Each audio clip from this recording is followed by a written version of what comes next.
Good evening. আজ আমরা group presentation উপস্থাপনা করতে চলেছি। আমাদের গ্রুপ প্রেজেন্টেশনের টপিক হচ্ছে explain cooperative learning and collaborative learning, write a short note on UDL, what is multisensory teaching, describe teacher preparation for inclusive education in light of NCF 2005।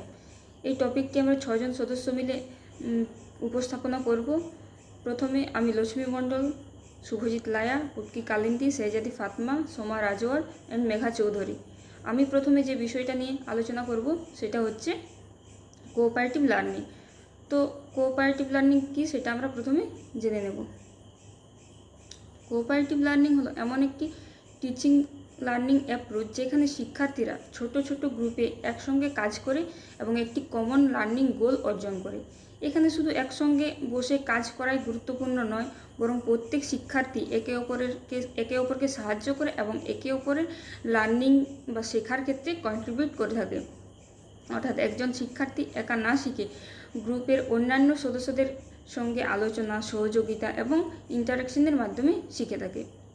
এখানে আমরা সংজ্ঞার মাধ্যমে দেখি যে জনসন অ্যান্ড জনসনের মতে কোঅপারেটিভ লার্নিং হলো ছোট group এর ইন্টারাকশনাল use, যেখানে স্টুডেন্টস একসঙ্গে কাজ করে নিজেদের এবং একে অপরের শেখাকে উন্নত করে।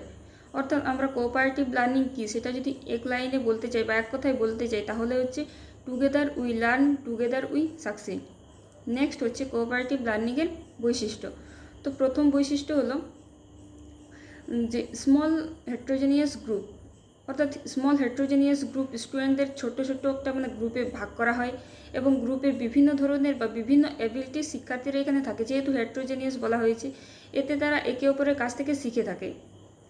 নেক্সট হচ্ছে পজিটিভ ইন্টারডিপেন্ডেন্সি। ইন্টারডিপেন্ডেন্সি এখানে গ্রুপের প্রত্যেক সদস্য একে অপরের ওপর নির্ভরশীল।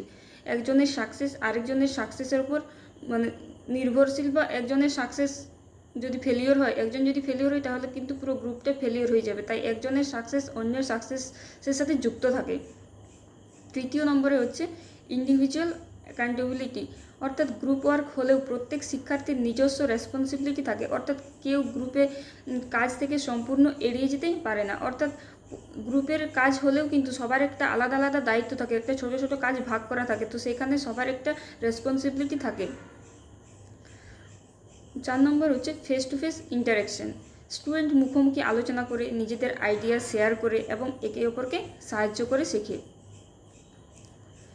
5 নম্বর পয়েন্টে বলা হচ্ছে সোশ্যাল স্কিল ডেভেলপমেন্ট। এই পদ্ধতির মাধ্যমে communication, cooperation, leadership, listening skill এবং প্রবলেম সলভিংয়ের মতো যে সোশ্যাল স্কিলগুলো রয়েছে সেগুলো কিন্তু ডেভেলপ হয়ে থাকে এই কোঅপারেটিভ লার্নিংয়ের মধ্য দিয়ে।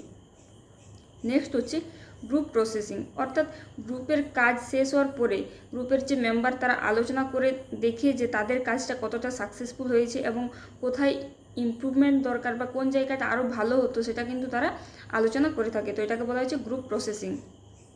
নেক্সট আমরা যে বিষয়টা নিয়ে আলোচনা করব সেটা হচ্ছে ইনক্লুসিভ এডুকেশনের ক্ষেত্রে বা ইনক্লুসিভ ক্লাসরুমের ক্ষেত্রে কোঅপারেটিভ লার্নিং কতটা গুরুত্বপূর্ণ বা তার গুরুত্ব কী। প্রথম পয়েন্ট হচ্ছে এটি ইকুয়াল পার্টিসিপেশনের সুযোগ দেয়, অর্থাৎ প্রত্যেক শিক্ষার্থী গ্রুপের কাছে অংশগ্রহণ করতে পারে, অর্থাৎ সবাই সমানভাবে এখানে কিন্তু পার্টিসিপেট করে এবং সবাই সমান সুযোগ নিয়ে এখানে কিন্তু কাজ করে থাকে। নেক্সট হচ্ছে এটি পিয়ার লার্নিংয়ে উৎসাহিত করে। একজন শিক্ষার্থী অন্য শিক্ষার্থীকে সাহায্য করতে পারে, ফলে স্টুডেন্ট নিজেদের ক্লাসমেটের কাছে থেকেও কিন্তু শিখে থাকে। অর্থাৎ সেখানে একজন শিক্ষার্থী তার বন্ধুর কাছে কোনো প্রবলেম থাকলে সেটা বলতে কিন্তু বেশি স্বাচ্ছন্দ্য বোধ করে, তাই এখানে তাদের শেখাটা আরও বেশি কার্যকরী হয়ে থাকে। 3 নম্বরে বলা হয়েছে এটি সিডাব্লিউএসএন শিক্ষার্থীর ক্ষেত্রে বা সিডাব্লিউএসএন লার্নার্সের কনফিডেন্স বাড়াতে সাহায্য করে। তারা সিডাব্লিউএসএন লার্নাররা গ্রুপের অন্য যে সদস্য রয়েছে তাদের সঙ্গে কাজ করার সুযোগ পায় এবং নিজেদের এবিলিটি তারা প্রকাশ করতে পারে তাদের কাছে। 4 নম্বর হচ্ছে communication and social skill improve হয়। স্টুডেন্ট একে অপরের সঙ্গে কথা বলে এবং তাদের যে আইডিয়া সেগুলো শেয়ার করে, ডিসকাশন করে এবং সেখানে অংশগ্রহণ করে ডিসকাশনের ক্ষেত্রে। 5 নম্বর পয়েন্ট হচ্ছে এটি একটি সাপোর্টিভ অ্যান্ড ইনক্লুসিভ ক্লাসরুম তৈরি করে। স্টুডেন্ট একে অপরকে সাহায্য করতে শেখে এবং ক্লাসরুমে কোঅপারেশনের পরিবেশ তৈরি হয়। নম্বর পয়েন্টে বলা হচ্ছে এটি ডিসক্রিমিনেশন কমাতে এবং অ্যাকসেপ্টেন্স বাড়াতে সাহায্য করে।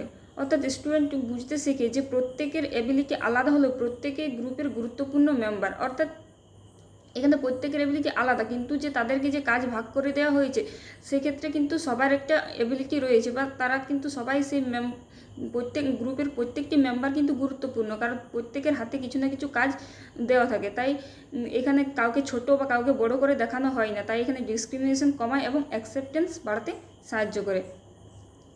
নেক্সট যেটা আলোচনা করা হবে সেটা হচ্ছে কোঅপারেটিভ লার্নিংয়ের ডিসঅ্যাডভান্টেজ। অর্থাৎ আমরা সব মানে এতক্ষণ যা জানলাম সব আমরা সুবিধা বা তার কি গুরুত্ব, তার কি বৈশিষ্ট্য, তার কি কি সুবিধা রয়েছে সেগুলো আমরা জানলাম, কিন্তু এই সুবিধা থাকা সত্ত্বেও কিন্তু এই কোঅপারেটিভ লার্নিং পরিচালনার ক্ষেত্রে কিছু কিছু অসুবিধা দেখা যায়। প্রথম পয়েন্ট হচ্ছে এটি টাইম কনজিউমিং। অর্থাৎ স্টুডেন্টদের গ্রুপ তৈরি করা, ইন্টারেকশন, ইনস্ট্রাকশন দেওয়া এবং গ্রুপ ওয়ার্ক পরিচালনা করতে এটাতে বেশি সময় লেগে থাকে, তাই এটা একটা বড় অসুবিধা। সেকেন্ড হচ্ছে এখানে কিছু স্টুডেন্ট বেশি কাজ করতে পারে বা বেশি কাজ করে থাকে, আর বাকি যে সদস্যরা থাকে তারা অনেকে কিন্তু প্যাসিভলি সেখানে মানে প্যাসিভ থাকে, কাজ করতে চায় না বা নিজেকে গুটিয়ে রাখে। তো এই সমস্যাটাও এখানে দেখা যায় বা দেখা যেতে পারে। থার্ড পয়েন্ট হচ্ছে noise and classroom management problem. অর্থাৎ নয়েজ মানে গ্রুপ ডিসকাশনের সময় কি ক্লাসরুমে গোলমাল হতে পারে, বা সেখানে টিচারের প্রপার একটা ক্লাসরুম ম্যানেজমেন্ট দরকার, তো সেটার অভাব থেকে থাকে। অনেক সময় দেখা যায় সেই ক্লাসরুম ম্যানেজমেন্টটা ঠিকঠাক হয়নি, তো এই ক্ষেত্রে এটার একটা বড় অসুবিধা থেকে থাকে। 4 নম্বরে দেখা যাচ্ছে যে ভেরি লার্জ ক্লাসরুমের মানে যদি ক্লাসরুম বড় থাকে তাহলে কিন্তু সেটা এই কোঅপারেটিভ লার্নিং সুইটেবল হয় না, কারণ অনেক বেশি স্টুডেন্ট থাকলে প্রত্যেক গ্রুপের কাজ মানে মেন্টর করা টিচারের পক্ষে কিন্তু মানে কঠিন হতে পারে। তো এই ক্ষেত্রে একটা অসুবিধা দেখা যেতে পারে যে বড় যদি ক্লাসরুম থাকে তাহলে কিন্তু কোঅপারেটিভ লার্নিংটা মানে কন্টিনিউ করা সম্ভব হয় না।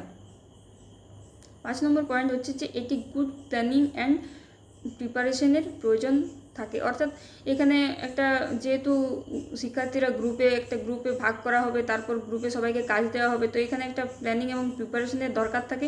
তো টিচারকে আগে থেকেই মানে গ্রুপ টাস্ক, টাইম এবং লার্নিং যে অবজেক্টিভ সেগুলো আগে থেকেই ঠিক করে রাখতে হয়, নাহলে কিন্তু এখানে অনেক প্রবলেম দেখা যেতে পারে। 6 নম্বর পয়েন্ট বা শেষের পয়েন্টে বলা হচ্ছে যে সব টপিকের জন্য কিন্তু গ্রুপ ওয়ার্ক সুইটেবল নয়। কিছু কিছু বিষয় থাকে যেগুলো ইন্ডিভিজুয়াল স্টাডি করতে ওই ডিরেক্ট টিচিংয়ের মাধ্যমে বেশি ভালোভাবে বোঝানো যায়, যেগুলো মানে গ্রুপ স্টাডি না করে শিক্ষক যদি সরাসরি স্টুডেন্টদেরকে বোঝায় তাহলে কিন্তু সেই বিষয়টা ভালোভাবে শিক্ষার্থীরা বুঝতে পারে এবং শিক্ষার্থীদের ক্ষেত্রে সেটা বেশি দিন বা দীর্ঘদিন মনে থাকে। তো এটাও একটা বড় অসুবিধা যে সব টপিকের ক্ষেত্রে বা সব বিষয়ের ক্ষেত্রে কিন্তু এটা প্রযোজ্য নাও হতে পারে, তো এটা একটা বড় অসুবিধা। আমার প্রেজেন্টেশনের বিষয় এইটুকুই ছিল। এরপর আমার পরবর্তী যে সহপাঠীরা রয়েছে তারা বাকি বিষয়টি নিয়ে আলোচনা করবে। ধন্যবাদ।